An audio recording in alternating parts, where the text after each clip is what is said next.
मोदी का आज पहला बिहार दौरा। राजगीर में नालंदा विश्वविद्यालय कैंपस का उद्घाटन करेंगे।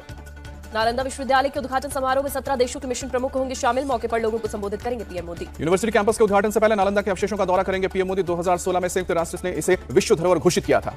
यूनिवर्सिटी कैंपस में 40 कक्षाओं वाले 2 शैक्षणिक ब्लॉक हैं, जिनमें 1900 छात्रों की बैठने की क्षमता। कैंपस में 300 सीटों की क्षमता वाले 2 सभागार बनाए गए हैं और 550 छात्रों के लिए हॉस्टल भी बनाया गया है। पीएम मोदी जिस नालंदा यूनिवर्सिटी के कैंपस का उद्घाटन करेंगे वो कार्बन मुक्त नेट जीरो ग्रीन कैंपस है। इसमें 2000 व्यक्तियों तक की क्षमता वाला एम्फी थिएटर, फैकल्टी क्लब और खेल परिसर सहित कई अन्य सुविधाएं भी हैं। तीसरे कार्यकाल में पहली बार वाराणसी पहुंचे पीएम मोदी। किसान सम्मान निधि की 17वीं किश्त जारी की। 9 करोड़ 26 लाख किसानों के खाते में पहुंचे 20,000 करोड़। पीएम ने लगातार तीसरी बार चुनने पर काशी के लोगों का जताया आभार। कहा, मां गंगा ने मुझे गोद ले लिया है, मैं काशी का हो गया हूं। पीएम ने कहा कि देश के लोगों ने अभूतपूर्व जनादेश दिया है। काशी के लोगों ने सांसद नहीं, तीसरी बार पीएम भी चुना है, इसलिए सभी को डबल बधाई। वाराणसी पहुंचने पर पीएम मोदी ने किया रोड शो। हाथ हिलाकर लोगों का अभिवादन किया। 50वीं बार काशी पहुंचे हैं प्रधानमंत्री। पीएम मोदी ने कृषि सखी प्रोग्राम में ट्रेनिंग पाने वाली महिलाओं को प्रमाण पत्र दिए, उनका उत्साह बढ़ाया। सीएम योगी ने कहा, 10 साल में काशी के कायाकल्प में न सिर्फ हजारों करोड़ों रुपए लगे, बल्कि दुनिया ने इसे बदलते हुए देखा। शिवराज सिंह चौहान ने पीएम मोदी को किसानों का हितैषी बताया। कहा कि पीएम बनने के बाद सबसे पहले किसानों के खाते में पैसे डालने की फाइल साइन की। प्रधानमंत्री नरेंद्र मोदी ने वाराणसी के दशाश्वमेध घाट पर पूजा अर्चना की। मां गंगा का लिया आशीर्वाद। सीएम योगी भी रहे मौजूद। पीएम मोदी और सीएम योगी गंगा आरती में शामिल हुए। 67 साल के राम जन्म योगी ने शंख ध्वनि से मोहित किए।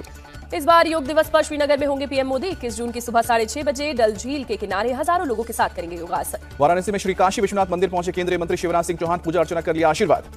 पीएम मोदी की अध्यक्षता में आज केंद्रीय कैबिनेट की होगी बैठक। बैठक से पहले शाम 5 बजे सीईसी की बैठक हुई होगी। स्पीकर को लेकर एनडीए में मंथन जारी। राजनाथ सिंह के आवास पर हुई एनडीए के घटक दलों की बैठक। बीजेपी के सहयोगी दलों ने कहा कि स्पीकर पद को लेकर हम पीएम मोदी के फैसले के साथ। लोकसभा अध्यक्ष बीजेपी का और उपाध्यक्ष एनडीए का हो सकता है, सूत्रों के हवाले से खबर। दिल्ली में पानी संकट पर सियासत जारी। रमेश भिदुड़ी के नेतृत्व में बीजेपी कार्यकर्ता आज पानी के लिए करेंगे दिल्ली जल बोर्ड के दफ्तर पर प्रदर्शन। दिल्ली बीजेपी अध्यक्ष वीरेंद्र सचदेवा की अगुवाई में सीएम आवास तक मार्च करेंगे पार्टी कार्यकर्ता। सांसद माधुरी स्वराज भी मार्च में होंगी शामिल। दिल्ली का जल संकट गलियों से होते अस्पतालों तक पहुंचा। अस्पतालों की जलापूर्ति भी प्रभावित।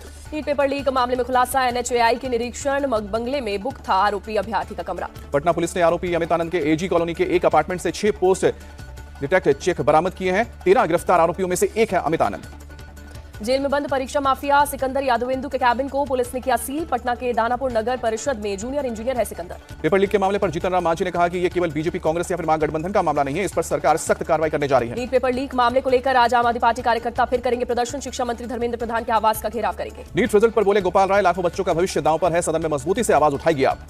शिवसेना के दोनों गुट आज मनाएंगे 58वां स्थापना दिवस। इस मौके पर उद्धव ठाकरे सभी नवनिर्वाचित सांसदों का अभिवादन करेंगे और विधानसभा चुनाव का शंखनाद करेंगे। शिवसेना शिंदे गुट का मुंबई के वर्ली में होगा कार्यक्रम। शाम 5 बजे नेता और कार्यकर्ताओं को संबोधित करेंगे सीएम एकनाथ शिंदे। हरियाणा में कांग्रेस को बड़ा झटका। पूर्व सीएम बंसी लाल की बहू किरण चौधरी ने विधायक पद से दिया इस्तीफा। किरण चौधरी और उनकी बेटी ने कांग्रेस अध्यक्ष खड़गे को अपना इस्तीफा भेजा। आज दोनों बीजेपी में शामिल होंगी। हरियाणा के पूर्व मुख्यमंत्री और कांग्रेस नेता भूपेंद्र सिंह हुड्डा ने कहा, विधानसभा चुनाव के लिए कांग्रेस पार्टी पूरी तरीके से तैयार। एमपी के अमरवाड़ा विधानसभा उपचुनाव में भाजपा उम्मीदवार कमलेश शाह ने किया नामांकन। सीएम मोहन यादव बोले भारी वोटों से जीतेंगे। प्रियंका गांधी के वायनाड से चुनाव लड़ने पर रॉबर्ट वाड्रा ने जताई खुशी। कहा, वो भारी बहुमत से जीत हासिल करेंगे। रॉबर्ट वाड्रा ने कहा कि प्रियंका गांधी को सांसद की भूमिका में देखने के बाद सक्रिय राजनीति में एंट्री के लिए सोचूंगा। पूर्व केंद्रीय मंत्री राजीव चंद्रशेखर का राहुल गांधी पर तंज। कहा, राहुल गांधी ने वायनाड की जनता को धोखा दिया। मेडक हिंसा के मामले में एआईएमआईएम प्रमुख असदुद्दीन ओवैसी ने बीजेपी पर लगाया नफरत फैलाने का आरोप। कहा कि पुलिस अगर फौरन हरकत में आ जाती तो वाकया नहीं होता। आंध्र प्रदेश के डिप्टी सीएम पवन कल्याण ने संभाला पदभार। सचिवालय जाते वक्त कार्यकर्ताओं ने जोरदार स्वागत किया।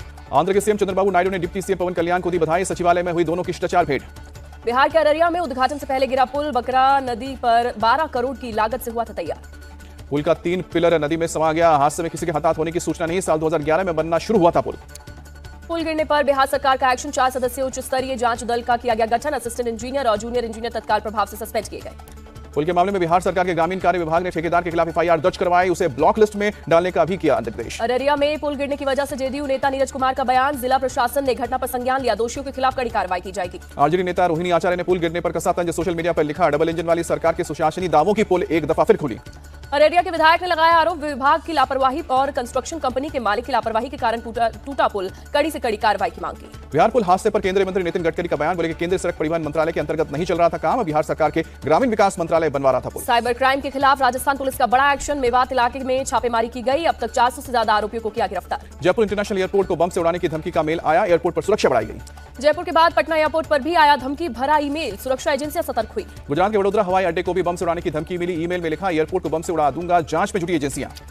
जयपुर के सांगानेर में अतिक्रमण पर चला जेडीए का बुलडोजर, इसी इलाके से विधायक है सीएम भजनलाल शर्मा। बेंगलुरु में तेल के दाम में बढ़ोतरी को लेकर सड़कों पर उतरे आम आदमी पार्टी के कार्यकर्ताओं ने शहर के कई इलाकों में प्रदर्शन किया। दिल्ली समेत उत्तर भारत में गर्मी का कहर जारी। दिल्ली में गर्मी के रेड अलर्ट के बीच मंगलवार को लू से 5 लोगों की हुई मौत। यूपी के कई जिलों में 20 जून तक मौसम विभाग का रेड अलर्ट प्रदर्शन। प्रदेश में अब तक 119 लोगों की जान गई है। बिहार में भी लू के प्रकोप से अब तक 45 लोगों की जान गई। राजस्थान में 25 जून के बाद आ सकता है मानसून। अगले 3 से 4 दिन जारी रहेगा गर्मी का प्रकोप। आईएमडी ने जारी किया अलर्ट। गुजरात के भावनगर इलाके में बारिश हुई, भीषण गर्मी से राहत मिली। तमिलनाडु के तिरुचिरापल्ली में तेज हवाओं के साथ भारी बारिश से लोगों को हुई परेशानी। असम के बाढ़ बनी आफत, 14 जिलों में करीब 1 लाख से ज्यादा लोग प्रभावित हुए। ओडिशा में हुई मानसून की एंट्री। भुवनेश्वर में कई हिस्सों में हुई बारिश, लोगों को मिली राहत। उत्तरी राजस्थान में जारी है हीट वेव। आईएमडी के अनुसार कई इलाकों में तापमान 40 डिग्री पर पहुंचा।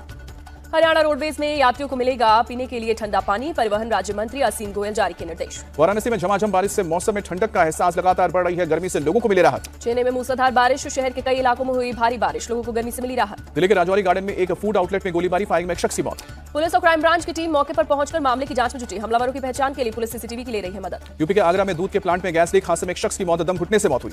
जम्मू कश्मीर के पुंछ में सुरक्षा बलों के जवान चला रहे हैं रेस्क्यू ऑपरेशन। पिछले दिनों हुए आतंकी हमलों के बाद एक्शन में आए पुलिस और सुरक्षा बलों के जवान। उत्तराखंड में ऋषिकेश के पास जंगलों में लगी आग पर काबू नहीं। आग के पास में एक फैक्ट्री के वेयरहाउस तक पहुंची। फायर ब्रिगेड की टीम ने मौके पर पहुंचकर हवा संभाला। ऋषिकेश में जंगल में कई दिनों से लगी आग। वेयरहाउस में रखा सामान जलकर खाक हुआ। आग को फैलने से रोकने की हो रही है कोशिश। जम्मू कश्मीर के रामनगर में जंगल में लगी भीषण आग। कई दिनों से लगी आग में जंगल के पेड़ों को हो रहा है नुकसान। फायर ब्रिगेड की टीम ने आग पर बुझाने की कोशिश की। यूपी के सहारनपुर में नदी में नहाने गए 2 युवकों को डूबने से हुई मौत। गोताखोरों की मदद से दोनों की डेड बॉडी निकाली गई। पुलिस के मुताबिक पानी के तेज बहाव की वजह से दोनों शख्स डूब गए। स्थानीय लोगों ने डूबता देख बचाने की कोशिश की। लोगों ने पुलिस को भी जानकारी दी। सिक्किम में लोगों का रेस्क्यू ऑपरेशन लगातार जारी। आर्मी के जवान लोगों को रस्सियों के सहारे निकाल रहे हैं बाहर। भूस्खलन की वजह से फंसे हुए हैं कई पर्यटक। आगरा फतेहाबाद रोड पर पेपर रोल रखे ट्रक में लगी आग। चालक ने ट्रक को पार्क के पास ले जाकर लोगों की मदद से बुझाई आग। ट्रक में रखा कागज जलकर खाक हुआ। आग लगे ट्रक को चलता देख लोग दहशत में आए। ड्राइवर ने पार्क में लगे सबमर्सिबल से बुझाई आग। और कर्नाटक से पेपर रोल से आगरा आया था ट्रक। लखनऊ के चिन्हट इलाके में एक कार गैराज में लगी आग। गैराज में रखी कई गाड़ियां जलकर खाक हुई। फायर ब्रिगेड की टीम ने आग पर काबू पाया। जम्मू कश्मीर के राजौरी में सड़क पर पलटी यात्रियों से भरी मिनी बस। हादसे में बस में सवार 9 लोग घायल। गुजरात के गांधीनगर में आईटीआई पास छात्रों का प्रदर्शन। टीआईटी पास वालों को स्थायी शिक्षा की नियुक्त करने की बात कही। T20 वर्ल्ड कप में आज से शुरू होंगे सुपर 8 मुकाबले। पहले मैच में अमेरिका का सामना दक्षिण अफ्रीका से होगा। श्रीलंका के खिलाफ वनडे सीरीज में श्रेयस अय्यर की हो सकती है वापसी। जुलाई अगस्त में खेली जाएगी सीरीज। स्मृति मंधाना को वनडे बल्लेबाजी रैंकिंग में हुआ फायदा। 2 पायदान की उछाल के साथ तीसरे स्थान पर पहुंची। पाकिस्तान के तेज गेंदबाज हारिस रऊफ ने हाथापाई के वीडियो के बाद तोड़ी चुप्पी। कहा परिवार की बात आने पर दूंगा माकूल जवाब। पावो